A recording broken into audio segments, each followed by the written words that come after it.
What's up, YouTubers? This is your boy Big Metroid Fan 12 coming to you with another video game review. This time I'm reviewing the game Call of Duty 3 that was released from the PlayStation 3, PlayStation 2, Xbox 360, Xbox, and Nintendo Wii by Activision and Treyarch. Now, the pretty much the plot of the game involves World War II, where you pretty much switch between four different armed forces through the course of the game in various locations. Of course, you fight Nazis do the whole day. You know what I'm saying? Now, you pretty much play as four different soldiers in pretty much four different campaigns. Of course, now you play as Private Nichols, who is attached to the 29th Infantry Division in the American campaign.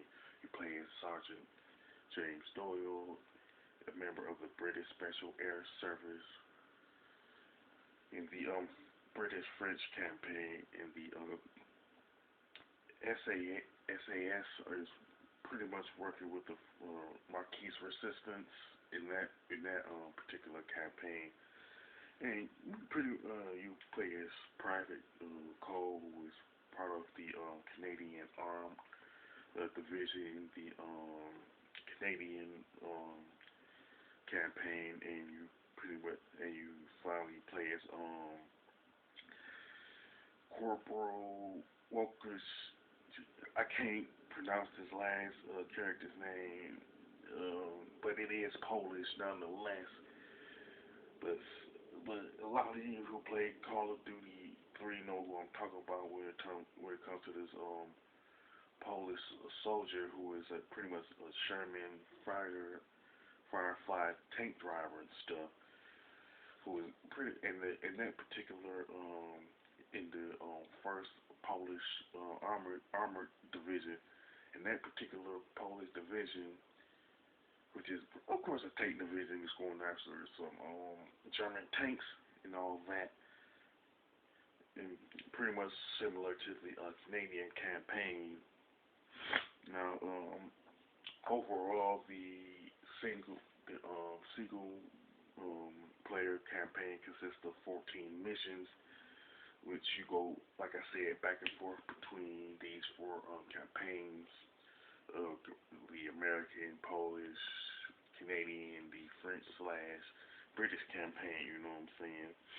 Now, when it comes to the weapons, it's pretty much have the same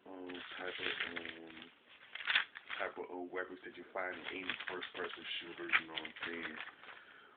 Pistols, bolt action rifles, sniper rifles, pretty much support weapons, SMGs, shotgun, machine guns, rocket launchers, grenades. And with this one, you pretty much, of course, using artillery weapons, you know what I'm saying? Just something that's consistent with at least the Call of Duty franchise, you know what I'm saying?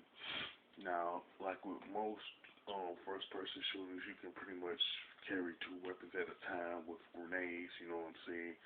It could be any, like, combination, you know what I'm saying? Bolt-action rifles with shotguns or SMGs with support weapons, you know what I'm saying? Or sniper rifles with pistols, you know? So, it depends on, the combinations pretty depends on your preference and stuff like that, you know what I'm saying? Plus, there's pretty much a multiplayer mode in Call of Duty 3. Now, with the Xbox 360 and PS3 version, you can have up to 24 people on a team, while the Xbox and PlayStation 2 version, you can have up to 16 people on the team. However, it's the Wii version that don't have a multiplayer mode at all, you know what I'm saying? So, I don't know why that didn't happen with that particular version, but hey, it is what it is, you know what I'm saying?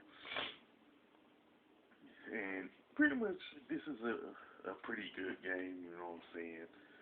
With the graphics and level design, it is a pretty good, it's pretty good, you know what I'm saying? with nice sprites and color patterns and all that stuff. And with the multiplayer mode, whether it's the 360 or PS3 version, the maps are pretty good. You know what I'm saying?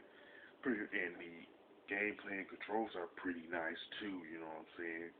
And the real time events involving planting like satchel charges on artillery weapons of the German army. It was a nice touch in my opinion. It is not that hard to do. It's not even cryptic at all, you know what I'm saying? So that was a nice touch in my opinion. Now the soundtrack for Call of Duty 3 is pretty good, you know what I'm saying? And it has a slight advantage over the Call of Duty 2 soundtrack, which was released on the Xbox 360 and the PC, of course. No, I have to put emphasis on slight advantage, of course. Now, the main gripe that comes to mind is the fact that the Wii version of Call of Duty 3 don't have the multiplayer mode. I guess the main reason that's a particular complaint is that a multiplayer mode is a staple of the first-person shooter genres ever since the release of GoldenEye 64 back around 20 years ago. So there was pretty much no reason for Call of Duty 3 on the Wii not to be in it. You know what I'm saying? But overall, Call of Duty 3 is a good entry in the Call of Duty franchise and all that, and I pretty much recommend it for anybody who is a fan of the Call of Duty series as a whole, anybody who's a first-person shooter fan, and YouTubers who do Let's Plays on that channel. You know what I'm saying? As far as the score, I definitely give it a 9 out of 10 from an overall standpoint, regardless of which console you have it on. With that being said, if you like Call of Duty 3, whether it's on the Xbox 360 or Wii or the PlayStation 3, wherever the case, you can mention it in the comment section. If you feel that this is the best Call of Duty game in the franchise, you can also mention that. And if you like my review of Call of Duty 3, don't hesitate to click the thumbs up button, and don't forget to subscribe. This is your boy Big Metro Fan 12 signing off.